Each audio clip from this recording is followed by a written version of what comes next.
Give me something I can pay for. No angel, but you got a halo when it's nights like this. Okay, so today I want to talk about school. So I'm gonna get into some details about school and that whole journey. It's really hot in here, so I do have my fan in the window, so that's why my curtain is like blowing. I'm like hot. Whew. So yeah, I'm gonna get into some things about school and where I'm going from here. So stay tuned. Thank you for watching again. Make sure you subscribe, comment, same thing that I told you last time. So let's get started. So as many of you may know, I just graduated in May 2018 with my bachelor's in social work. I graduated from high school 2014. Went to Millersville University for a year. Didn't really like it. I wanted to be closer to home. I was like going home every weekend. So I was spending a lot of money on like Amtrak and stuff. So I transferred to Westchester. And at the time I was actually undecided. Like I didn't have a major yet. So I wanted to do education, and I just like was taking education classes, gen ed classes. And then like something crossed over me and I'm just like, I always wanted to help kids, but I feel like there's a different way to help them. So I like got interested in child welfare for social work. And the connotation about social work is we take kids, and it's crazy because there's so many things that you can do with social work, but I just so happen to be in child welfare. So when people say that to me and they're like, oh, you're a social worker, you take kids, I'm like, actually there's a lot of things you can do with social work, but I am child welfare and I actually am in foster care, so kids are already like, they already come to me. But yeah, there's a lot of negative connotation with social work. People are like, oh, it's a hard job, somebody got to do it, but like they always say negative stuff about us too. So it's kind of like, how you gonna say that it's a hard job but it's meaningful, somebody needs to do it, but then also talk bad on us? Like, we're not taking kids to do that for fun. Like, no, that's not fun. Court is not fun. Like, all the stuff I do is not fun. Like, the job, it's not a fun job. You don't go to work like, oh, I'm gonna have a fun day today. Like, no, you go to work and you say like, I'm gonna try to make a difference in somebody's life. Anyway, so yeah, so I graduated in 2018. I did my internship for a year, actually, like where I work at. So it's through a CWEB program. So, they pay your senior tuition, and then they give you a stipend for every month that you're at the internship. And then you have to work for a child welfare agency for a year. So that's where I am now. I like it. I do foster care, so it is a lot of court work. It is a lot of documents that you have to keep a hold of. You have to see the kids once a month. You have to work with the birth family, the foster family, anybody in between, like just so many family members. So it's a lot. Like, it's a lot. People don't like you. Like, you have custody of their child. Like, it's a lot. Like, you see a lot of stuff. Like, my first week alone working, it was hard. Like, I seen stuff my first week there. But I wasn't discouraged, it just made me feel like, okay, I'm gonna have to step out of my comfort zone to make a difference. And which I'm perfectly fine with now. Like, I like the idea that in order to feel like you're doing something, you have to do something that you wouldn't normally do. And that feels good, it feels good, like when you make a difference, and it might be just a small difference. Like, I tell people all the time that are thinking about social work and specifically child welfare, you're not going to make a big difference in a day. Like, you can't change so much trauma that somebody has, so much anger, so much mental health, so much substance abuse. You can't change any of that, but you can put all of your passion into what you do and go hard and try to engage with that person, that family, and you'll start to see small differences. Like, somebody might not answer your phone, they start answering the phone. Somebody might be using every day for 2 weeks, they start to slow down to every other day. Like, it's like little stuff that you just have to be proud and say, like, okay, I had a part in this. Like, let me keep working and try to get them to do more, because I know that they can do more. It is small differences that are made throughout the day. And to feel like you actually, like, I'm new, so I put my all into it. Like, I go hard. Like, I'm a hard worker. I need everything to be right. I need to make sure that my engagement skills is on 100. Like, when I come into work, I give it my all. And it feels good when you get compliments, like, oh, she just started working and she has so much information and she's good at what she does. Or, like being able to contact somebody that nobody in the agency has been able to reach, and then you meet that person and you start to engage with them, and it's just like, wow, like, I'm actually doing my job, because what were they doing that wasn't the same? And that's my goal. Like, my goal in any job I have, but right now child welfare, is like, I know workers who give it half, who don't call people back until they feel like it, don't respond to emails until they feel like it. If I'm busy, I still want to make contact with that person and let them know I'm out of the office or I have a busy day, but I'll be able to call you sometime this week. Just so that they know that I'm not just going to call back when I feel like it. I'm busy right now, but I'll get back to you.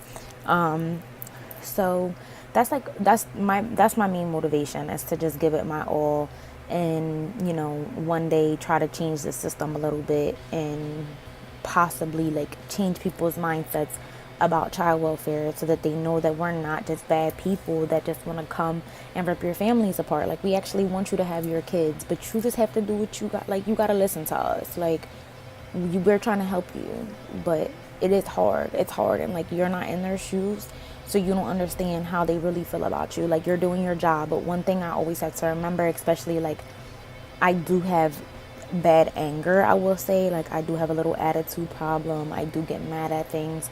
If somebody gets smart with me, I kind of have to like pull it back and be like, okay, let me be professional about this, and just hang up. Like, I'm gonna hang up and I'm gonna call them later, because right now they're screaming at me and I want to scream back. But I think one thing I've learned, even with the 5 months of me being at my job, is not personal. Like, don't take it personal. These people have so much trauma rooted in the system. Like, the system has failed these people in so many ways that they don't see you as somebody being different. They see you as working for the government, being a part of this system, and trying to tear their family apart more. So I know I said I was going to talk about school, and I ended up talking about my job, but I am about to get into school though. One of my best friends, or whatever. This is my roommate from school. So what do you think about school, Casey? I hate school, but we have to go. What do you think about your master's, getting your master's? I will never do that, but I'm proud of you for getting yours. Thanks. So are you going to support me through it? Of course. Jenna, you want to be in this video? Oh. Yes, she does. We have a special guest. Please hold. Pick me up. Pick me up, I think. Pick me up. We have another perspective of school. How do you think about getting your master's? Great. This student athlete. How do you think about getting your master's? I don't know. Whatever the heck makes you happy. Okay, so with school, I think the main thing that I want to talk about is the struggle. So, especially if you work full time, or you have a family, just anything that takes away from your school. College was okay. I mean, I worked part time at a daycare, so I didn't really have too much to do, like, as far as like school and work, them two combined. Like, it was easy to balance it out. So, all high school, all college, like, I had good grades. There were some classes, obviously, that were struggles to get through. Not even gonna hold you, especially like history and science. Don't know how I even like passed those classes, because that's all I'm gonna say. But I made it. I graduated college summa cum laude. I don't even know if I'm saying it right, but that's the highest GPA. I graduated college with a 3.8, and it was hard, but I pushed through it and I got through it, and I'm happy I'm happy and blessed to be where I am now. So where I'm at in my life right now is I want to go get my master's. But it's kind of really difficult. Like, I know I can't get my master's full time and work full time, so I have to like choose. I have to choose which one's gonna come first, which one I have to put over, like prioritize. I'm 22, so I mean, it's not like I don't have time to get my master's or I don't have time to work full time. Like, there's not a lot of pressure put on that. I don't have any kids. Like, I don't have any real obligations, to be honest. Like, I live at home. I don't have mad bills to pay. Like, I'm cool. But it's kind of just like trying to figure out which one you want to do. I want to get my master's before I'm 23. Well, when I'm 23. And that's something that I have to like really be serious about and put my mind to and go hard for. But where I'm at right now is, so let's get into like some personal stuff. I've never doubted myself when it came to school. Like I said, I graduated college top, like a high GPA. But I really think I have like a learning disability, and like not on no funny stuff or like, oh, I need sympathy or anything, but I've never been able to comprehend anything. So if I'm reading a book, I have to read it multiple times to understand what I even just read, and it might not stick with me. Since I was a child, I've been in summer school almost every year for reading. Comprehension was never my strong thing. And somehow I made it through high school and college with all A's because I never really had to read a textbook. Like, I went to class, I paid attention, I focused, I take good notes, and then I take a test. I have a very strong picture memory, so if I like have notes in front of me, and I read over them enough times, if I close my eyes, I can see exactly what I just read.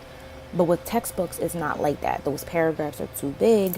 It doesn't stick with me. And that kind of like, it discourages me a little bit because I know anybody I've spoke to about that's in their getting their master's at any school, it's a lot of reading. It's a lot of papers based off of reading, and like some people are like, oh, just read the abstract and go to the end of the book and take some paragraphs out of that. But I really don't know, like I'm really like discouraged about getting my master's and it not being the toughest time for me. And it's kind of like, it's very discouraging. Like, again, I'll say it's very discouraging because that's something that I need. Like, that's a personal goal, to go to college, to get my master's, and to be able to step up that ladder. And when you feel like you can't do it because of how your brain works, it kind of makes you feel bad about the situation. But you know, I'm still blessed because I can read, I can write, I can comprehend something.